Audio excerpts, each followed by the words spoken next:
लेकिन ये साला कर क्या रहा है यहाँ पे? हो पप्पा काय झालं? हो काय झालं? अरे आज मी माझी केवायसी करण्यासाठी बँकेमध्ये गेलो होतो. रस्त्यामध्ये जाता जाता मला एक सुंदर मुलीने लिफ्ट मागितली.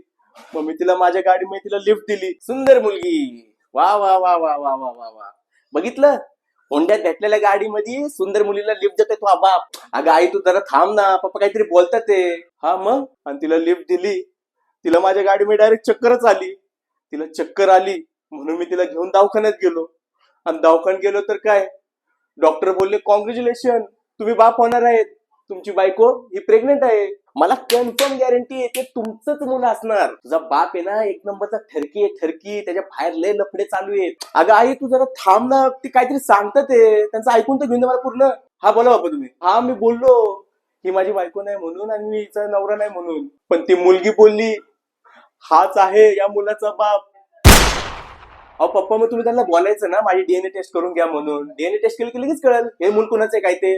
हा मग पोलिस आले लगेच आणि माझी डीएनए टेस्ट करण्यासाठी मला आतमध्ये घेऊन गेले.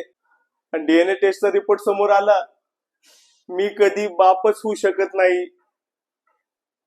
अच्छा म्हणजे तुम्ही कधी बापच होऊ शकत नाही.